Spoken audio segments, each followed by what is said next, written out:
Hi, thank you for joining us on this episode of Sports Bets for Free. My name is Scott Jenkins, your host.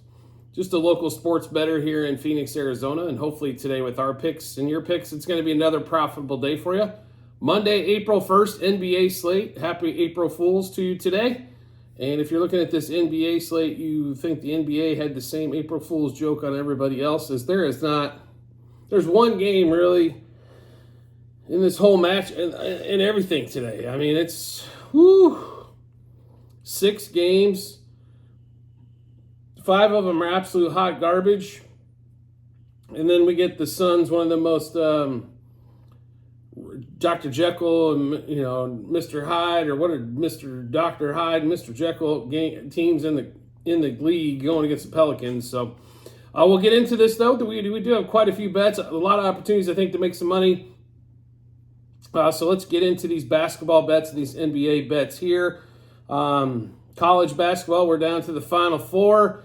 Women's team tonight. I'll be really honest with you. Iowa laying 1.5. I'd almost lean LSU there, take the 1.5. I think they just have a lot better athletes now. They don't have Caitlin Clark, but Caitlin Clark doesn't have all of them. So if we were going to lean that way, and the other way, I think USC's just got a little bit too much firepower for UConn. They're dealing with so many injuries. They don't even barely have enough front court guys or ladies to field the team.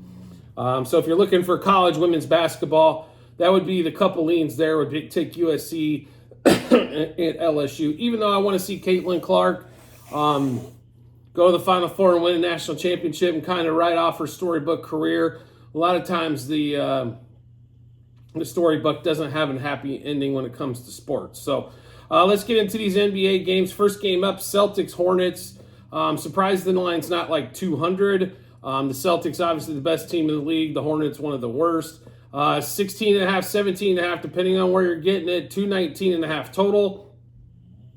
Or if you really want to get stupid, you can bet the Celtics on the money line at minus 2,100 on that one there. Now, they have played one game before, and amazingly enough, the Hornets did win at home, but a little bit different story. LaMelo Ball goes for almost a 40-point triple-double against the Celtics. I expect the Celtics just to beat the shit out of them in the first half and cruise in the second. I don't think anybody else would expect anything different, especially point differential between the two teams in the first half. The problem the Hornets have, besides not being great defensively, is offensively, they struggle to get points. And you cannot struggle against the Celtics team when you're trying to get points. They can score all 3 levels. They're the most dangerous team from the three-point line. They probably take a couple too many threes. I think you'll see that shrink down a little bit once they actually get to the playoffs. Then we get into, they can go to attack the basket with multiple players. Porzingis can't control the middle if they, want to go down inside. Great pick and roll team. There's just a lot of things to like about the Celtics. Here's what I know, and this is what we'll continue to bet, especially playoff time. They are one of the worst fourth quarter teams out there themselves and the Suns. Reason for it is that the true point guard does not handle the ball. Drew Holiday is a true point. He should be handling the ball in the fourth quarter. They continually go Tatum Brown. It is okay to run pick and roll with Drew Holiday and then have Tatum or Brown get open. I know it's new philosophy. It'd be something completely different for the Celtics, but you would turn the ball over a lot less. I think there would be less ISO ball. I think the offense still moves. Something to try. Maybe, we got like 6-7 games left before the end of the season. Maybe practice a little bit of that heading into the playoffs. See if that works for you, where you can close out teams and cruise rather than have a 15-point lead heading to the fourth and it's a fumble fest and all of a sudden you're in a 5-point game. Somewhere where you don't want to be when you're in the playoffs. But anyway, Celtics, Hornets, we're taking the Celtics. It was either take the Celtics or don't bet the game and just bet player props. I think the Celtics are going to win by 30, 40. Teams definitely going opposite directions. So Celtics minus 5.5 in the first quarter. Minus 10.5 in the first half. The books are getting a little bit greedy here. At a 16.5, 17-point half, we should be at 9.5, but the Celtics record has been so good in the first half, they're creating a little extra point there. So kind of a little stick in my craw on that one. It should be computer generated. If the line's 16.5, 17.5, we shouldn't see anything above a 9.5, but 10.5's everywhere for the first half. Porzingis, 20-plus points, 2-plus threes, and 2-plus blocks. Drew Holiday, 2-plus threes. He has not seen a ton of action as of late, so hopefully he gets a couple of wide-open threes. He should, with the way that the Hornets play that defense. Brandon Miller, 3-plus threes and 4-plus threes. And then Miles Bridges, over 2.5 turnovers. See if we can cash that bet once again. Missed yesterday, the day before, but we got a good feeling about it today. So one more time, Celtics minus 5.5 first quarter, minus 10.5 first half, minus 16.5 for the game. Porzingis, 20-plus points, 2-plus threes, 2-plus blocks. Bridges, over 2.5 turnovers. Then we got Drew Holiday, 2-plus threes, and Brandon Miller, 3-plus threes and 4-plus threes. So the moral to the story is there's going to be a lot of threes thrown up. The Hornets shoot a ton of threes as well. So we should see a bunch of them there. We just need to make some, cash a bunch of these bets. Next game up, Pacers, Nets. I'm not quite sure why the 12.5. The Nets are not 12.5. I mean, the Pacers aren't really 12.5 points better much than anybody. I mean, Nets come off a back-to-back. They got a couple of guys out, but nothing big on that one. But the line smells here. 227 total. We'll stay away from that. We'll play player props in this particular game. We do like Siakam, though. He had a monster against the Nets the last time. He normally plays well against the Nets. So Siakam over 22.5 points, 25-plus points, 30-plus points, 9-plus rebounds. Halliburton, 10-plus assists. Now, you make sure you shop that around. There was a lot of 10.5s, but did find a couple of 9.5s, so make sure you're shopping that around. If you want over on assists, let's get the lower number. Halliburton needs to get back to the 12-plus assist night. I don't know what the hell's going on, besides the guys can't make shots off of the clean looks he's giving them. Cam Thomas, under 4.5 assists. Highest number I've ever seen on Cam Thomas, so we'll go ahead and take the under there. And then Miles Turner, 2-plus blocks. So one more time in this Pacers-Nets matchup, we've got Siakam over 22.5 points. Siakam, 25-plus points, 30-plus points, 9-plus rebounds. Halliburton, 10-plus assists. Cam Thomas, under 4.5 assists. Miles Turner, 2-plus blocks. All right, and to the next garbage matchup of the evening, that's going to be the Trailblazers at the Magic. By the way, there's 4 games at 4:10 out here, so 7:10. And then there's a 5:10 and two 5:10 games, and that's it for the night. So a lot of early stuff. Women's basketball is going on around the same time frame. So we'll get to see both of those. I'm excited. I mean, I've seen Caitlin Clark a bunch, but get a chance to watch Juju Watkins, I think, for USC is going to be pretty exciting as well. So the next garbage matchup in the NBA, though, because they decided to put them all on the same night. Blazers at the Magic. Magic right around a 16.5 point favorite, 210 total. I don't know what to tell you here. I mean, the Blazers are just god-awful. DeAndre Ayton does what DeAndre Ayton does. He'll have a monster game, and then he'll go quiet for 3. And then he'll have a monster 3 games, and then go quiet for 7. This is why he couldn't stick with the Suns. And it's not like the Suns didn't need a big guy. I don't get him. Like, the effort level for a lot of these guys, it seems on a nightly basis, absolutely sucks. Now, I know when you're on a shitty team, it is hard to play. Not going to lie. Been there, whether in work situations, playing on teams, whatever it may be. If it's a bad situation, it sucks. I understand it's hard to give effort level. But you're also talking about your future contracts. So I assume effort level is huge every night, what you would think. But it's not. It's kind of like going in the workplace. You know, let's say you got 20 people in your division, 12 of them give a great effort every day or most days. The other 8 are just kind of singing along for paychecks. I get it. I really do. I mean, this is a time for Scoot Henderson, though, to shine with all the guys hurt for Portland. He's getting a chance to play a lot more minutes. It would be nice if Ayton could kind of help Scoot along a little bit, give him another target on there. But I'm not going to play a side or a total. 16.5 is a ton of points. 210. I mean, if the Magic score $120 here, it's too easy for this game to come over if we're playing it under, and it's too easy if the Magic only score 105 here for this game to go way under. So on this one there. So we'll just play some player props. We're going back to Jalen Suggs. I like Suggs quite a bit. In my opinion, he's the difference that makes this offense either really good or poor. So Suggs over 12.5 points, 15 plus points, 2 plus threes, 3 plus threes, over 19.5 par. And then we got a couple on Scoot for tonight. Scoot Henderson over 18.5 points and over 4.5 turnovers. The man can't go a game without having at least 5 or 6. It's getting ugly. As many times as he's turned the ball over, and the Magic are really good at turning you over. If the Magic give a really good effort tonight game, they're going to be out of the starters will be done at the end of the third. They'll have quite a few stats put up and kind of chill out. Now, if they give one of those piss poor performances or don't try to shoot the three, or everybody like Wendell Carter takes 5 threes in a game, then they're going to be they could be in a little bit of a rock fight with the Blazers. So one more time, Blazers, Magic, Scoot Henderson over 18.5 points, over 4.5 turnovers. Suggs over 12.5 points, 15 plus points, 2 plus threes, and 3 plus threes.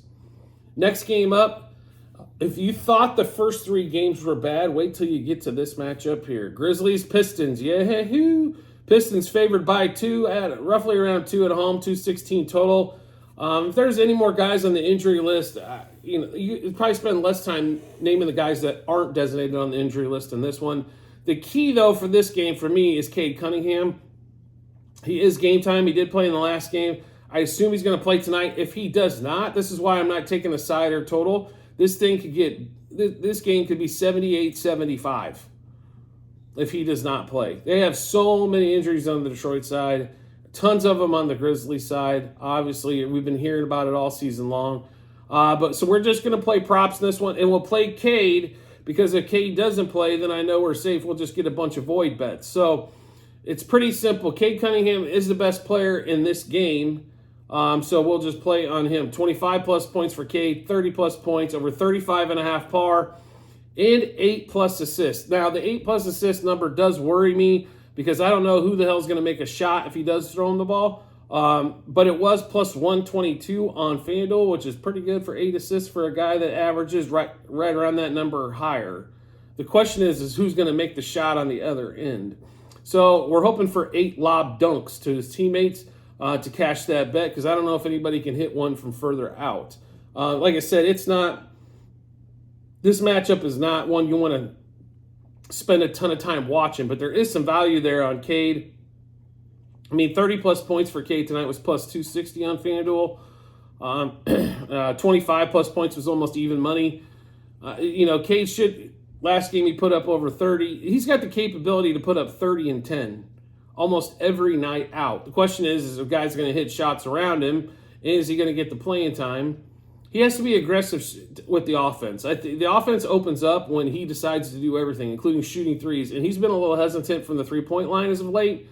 So therefore, we don't have any 3-point bets on him. If we were going to play, but the problem is it's 1.5, so he's just got to hit 2, not a big number, to hit 2 threes. But we'll stay away from the threes. He can get 25 points on 10 field goals and 10 free throws, so no problem there. The last game of the night, I'm sorry, there's 2 more games. Pelicans Suns is the one, probably the best game of the night. Well, it is the best game of the night, and it's not very close.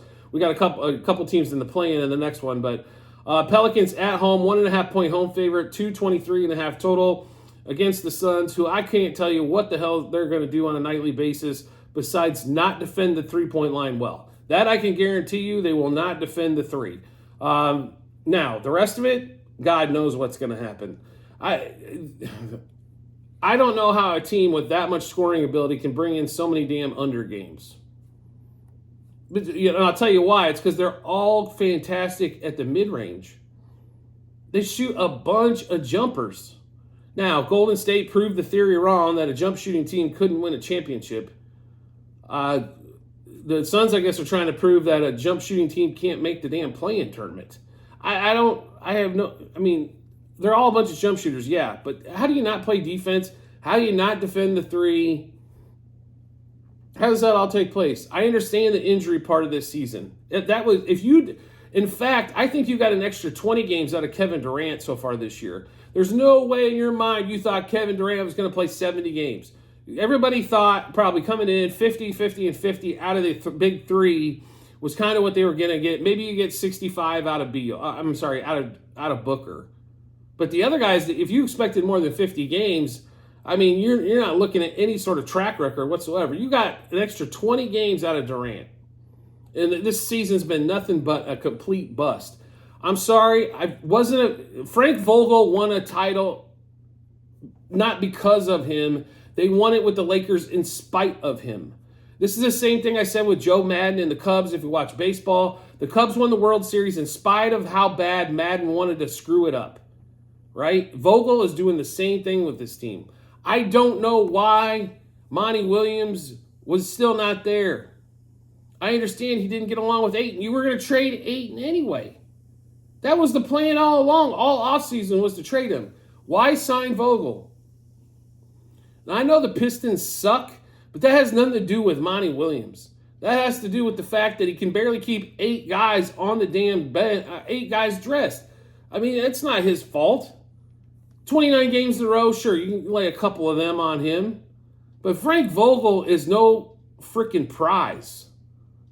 He's not a great coach. But he's got an NBA championship, so he's going to be able to parade this damn thing around and get multiple jobs after he gets fired with Phoenix, because trust me, it's coming, because Ishbia is not going to wait, because the NBA owners all have a contest to see whose ego is bigger. And Ishbia's is huge. I mean, you know, if you want to go take a look, if you're not in the mortgage industry, congratulations. But if you are, you understand completely UWM's arrogance over United Wholesale Mortgage's arrogance over the rest of the mortgage companies. It's ridiculous. I don't know what to, like. He's not going to last there. I don't know what they're going to do with the big three. They're locked into these deals now. They don't have a draft pick for probably 27 years with trading that. I've mentioned this 100 times in the NBA shows. I didn't like the Kevin Durant trade. They gave away too much for that. Not only did they give away 2 great pieces that fit in extremely well with their team in Bridges and Cam Johnson, they also traded away like 4 firsts. And then to compound it, you gave away all your second-round picks for a guy. I like Bradley Beal as a player. He's never going to score 30 a night for you. He's a third option, let's be honest. He can barely, if he stays healthy 50 games, which is barely over half a season, you consider that a success. He doesn't play great defense, doesn't shoot the 3 ball extremely well anymore. He can't go to the hole. He's got great mid-range. That's what all the old guys do, because they can't take the ball all the way to the hole, so they stop and pull up for a jumper. But they don't shoot the 3, which is what they need to. The whole philosophy of the league right now is layups, dunks, and threes, not mid-range. Mid-range is not going to win the NBA Finals. Look at the Celtics. What did they do? Shoot a shit ton of threes and make them. What did the Nuggets do?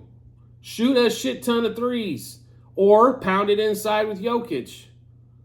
That's what the Suns don't seem to understand. I'm sorry for the soapbox on the Suns, but man, this team is people actually expect this team to go good. I do appreciate the Suns doing what I thought they would do, and that's cash the under wins ticket of 51.5. Thank you for that, and we still got 9 games to go, and it's already cash. Beautiful. Thank you very much. But this is just, people's expectations sometimes of what NBA, you cannot put 5 all-stars on a team that all score and expect it to work. It doesn't. You need guys like Bam Adebayo.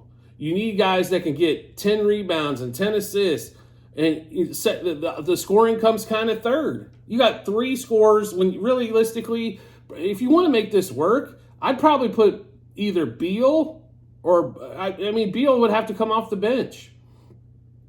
How deadly is that second unit with Bradley Beal coming off the bench? I think they're deadly. Not only that, it's not like he's going to play just the secondary minutes. Like he's just going to play, you're only going to play 18 minutes because you're on the second unit. We all know better than that, but I think you put him in with that second unit, he could dominate scoring-wise. But the Suns aren't calling me for advice, so let's get into the game. We like the Pelicans here. The Pelicans we've been on now for the last month and a half plus, and Zion's been on a roll. We continue to ride this. We're going to continue until the horse kicks us off probably 3 times in a row. So Pelicans -0.5 first quarter, -0.5 first half. They're still the second best halftime team in the league first half. And then Pelicans -1.5 for the game. Zion, 25-plus points, 30-plus points, 7-plus rebounds. I hope next season that Zion develops a three-point shot. Not expected it, but man, that would be pretty to watch. Trey Murphy, 16 plus points, 3 plus threes, and 4 plus threes. Trey Murphy, you have killed me now for multiple games in a row. I know the Suns don't defend the three. You should have plenty of opportunities. One more time, Pelicans -0.5 first quarter, -0.5 first half, -1.5 for the game. Zion, 25 plus points, 30 plus points, 7 plus rebounds. Trey Murphy, 16 plus points, 3 plus threes, and 4 plus threes. Last game up of the night, 2 play-in teams, Hawks, Bulls. Hawks on the road in Chicago, 2.5 point dog, 221 total. Let's be simple here. The Bulls have been like kryptonite almost all season long.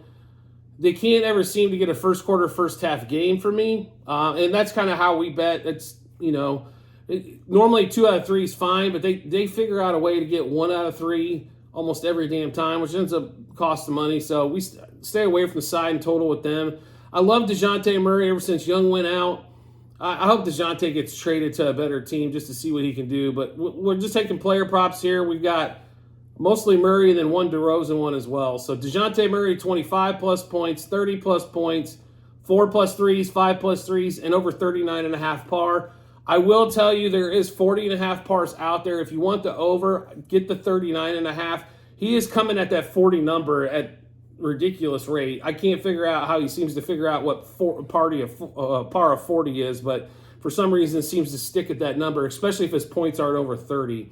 And then DeRozan, 25 plus points. So one more time in that game, DeJounte Murray, 25 plus points, 30 plus points, 4 plus threes, 5 plus threes, over 39.5 par, and DeRozan, 25 plus points.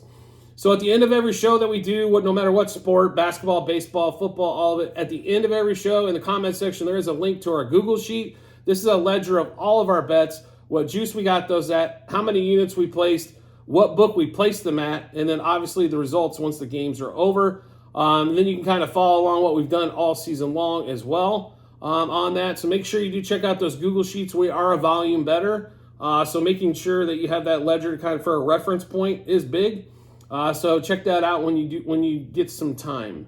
And as always, if you could subscribe and get notifications to our YouTube channel, makes life really simple to find us. Once you hit that subscribe button, we'll be in your subscriptions tab for you to take a look at. You'll see a little dot next to it when we've got a new episode you haven't seen yet out. And then also, if you want to make life even easier, turn on those notifications for YouTube, and you'll get a notification to your phone or device to let you know Sports Bets for Free has dropped a new episode of bets. Give you plenty of time to match them up with your bets and give you that ton of confidence you need heading to the betting app or betting window. I do appreciate everybody's support as always, and I do look forward to seeing you on the next episode.